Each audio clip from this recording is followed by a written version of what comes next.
Paano ba ako makakarating sa langit? Mabiyayang araw ng Lunes, mga kapanalig. Ito po si Sister Rose Agtarap ng Daughters of St. Paul.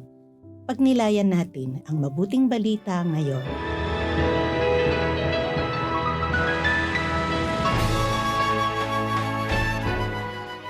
Isang tao ang patakbong sumalubong kay Jesus at paluhod na nagtanong, Mabuting guro, anong dapat kong gawin para magmana ng walang hanggang buhay? sumagot sa kanya si Jesus. Bakit mo ako tinatawag na mabuti? Walang mabuti kundi ang Diyos lamang. Alam mo ang mga utos.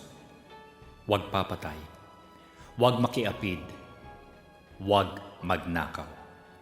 Huwag manirang puri sa kanyang kapwa. Huwag mandaya. Igalang ang iyong ama't ina. Sinabi sa kanya ng tao, Sinunod kong lahat ng ito mula pa sa aking pagkabata. Ano pa ang kulang ko?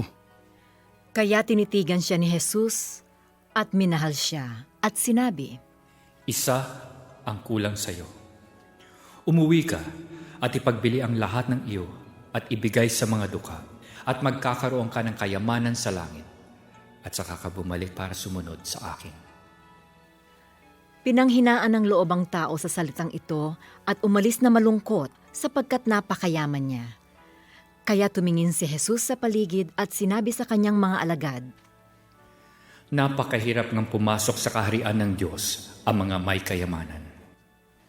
Takang-taka ang mga alagad sa pananalitang ito, kaya muling sinabi sa kanila ni Jesus, Mga anak, napakahirap ng pumasok sa kaharian ng Diyos. Oo, mas madali pa para sa kamelyo ang lumusot sa butas ng karayom kaysa pumasok ng isang mayaman sa kaharian ng Diyos. Lalo pang namangha ang mga alagad at nag-usap-usap. Kung gayon, sino ang maliligtas? Sino nga? Tinitigan sila ni Jesus at sinabi, Imposible ito para sa tao, pero hindi para sa Diyos. Lahat ay posible para sa Diyos.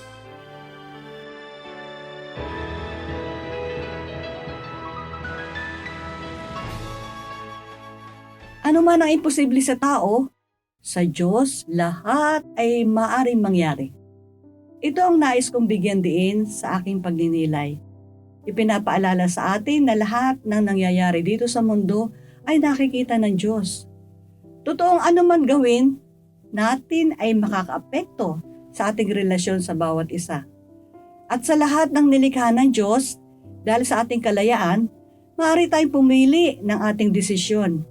Harinawa ay isipin natin ang kapakanan ng higit na nakararami kaysa sa pansariling kapakinabangan. Nalungkot ang taong nagtanong kay Jesus kung ano pa ang dapat niyang gawin upang makamtan ang buhay na walang hanggan. Noong marinig ang sagot niya, winika ni Jesus na ipagbili nito ang lahat niyang ari-arian at ipamigay sa mga dukha. Tayo po kaya mga kapanalig, saan nakasalalay ang ating kaligayahan at kahulugan ng ating buhay? Sa kayamanang bumibilanggo ng kalayaan o sa karukhaan, sa material na bagay, pero maayos ang relasyon sa Diyos at sa kapwa. Mga kapanalig, support our Paulines mission. Subscribe, like, and follow Paulines on our social media accounts. Help us continue our ministry and send your donations through our donations channels.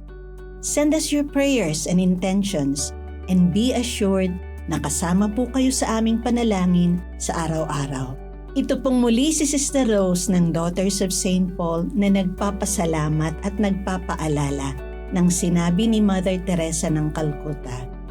If you ever feel distressed during the day, call upon Our Lady. Just say, Mary, Mother of Jesus, please be a mother to me now.